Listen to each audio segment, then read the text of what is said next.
জাতীয় রাজস্ব বোর্ড কর্তৃক গত 27 মে 2024 খ্রিস্টাব্দ তারিখে মূল্য সংযোজন কর বিষয়ে যে এসআরওটা জারি করে, অর্থাৎ এসআরও নম্বর 149, এই এসআরওতে যে বিষয়টা আমাদের সবচেয়ে গুরুত্বপূর্ণ, অর্থাৎ উৎসে মূল্য সংযোজন কর কর্তন ও আদায় বিধিমালা 2021, যারা উৎসে ভ্যাট কর্তন করে রাখে অর্থাৎ বিডিএস করে, তাদের ক্ষেত্রে কিন্তু এই এসআরওটা অনেক গুরুত্বপূর্ণ।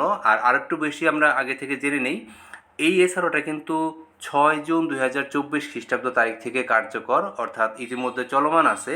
আমরা এর আগে উৎসে আয়কর কর্তনের যে চেঞ্জগুলো দেখেছিলাম সেটা কিন্তু অর্থ বিল 2024-এ দেখেছিলাম, অর্থাৎ সেটা সংসদে পাশ হওয়ার পরে যখন অর্থ আইন আকারে আসবে তখন থেকে কার্যকর। আর এখন আমরা যেটা দেখব উৎসে মূল্য সংযোজন কর কর্তন, সেটা ইতিমধ্যে কার্যকর রয়েছে 6 জুন তারিখ থেকে। আচ্ছা, কি পরিবর্তন আসলো আমরা সেটা দেখি। উৎসে কর্তনকারীর সত্তার একটা সংজ্ঞা দেওয়া ছিল এর আগে, সেটা এখন পরিবর্তন করে নতুন সংজ্ঞা দেওয়া হয়েছে। নতুন সংজ্ঞা কী দেওয়া হয়েছে?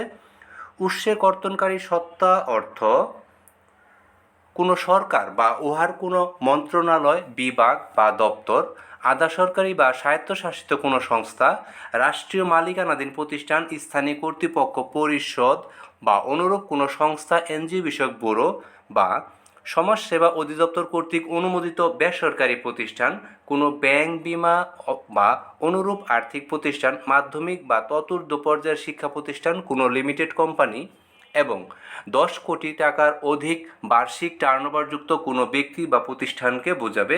আমরা খেয়াল রাখবো, এখানে যে সংজ্ঞাটা পরিবর্তন হলো, এখানে আমরা লাস্টের অংশটা নতুন করে দেখতেছি। কি নতুন অংশ?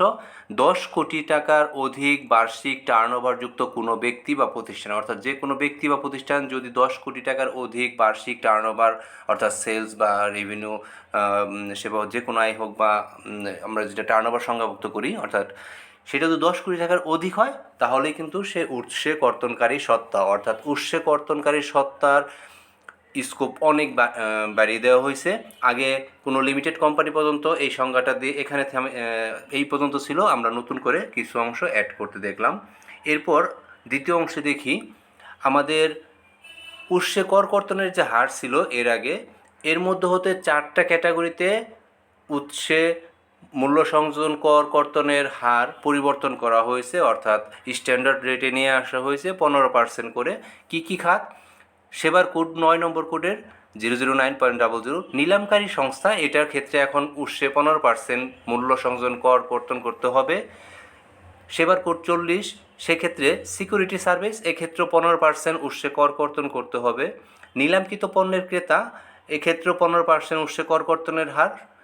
এবং লটারির টিকিট বিক্রয়কারী, এক্ষেত্রেও উৎসে 15% হবে। অর্থাৎ এই 4টা রেট, যেটা পুরাতন আমাদের উৎসে কর কর্তন, উৎসে মূল্য সংযোজন কর কর্তন ও আদায় বিধিমালা 2021-এ ছিল, সেখান থেকে এই 4টা কোডের রেট আমরা এখন থেকে এই 15% করে উৎসে বিডিএস কর্তন করব।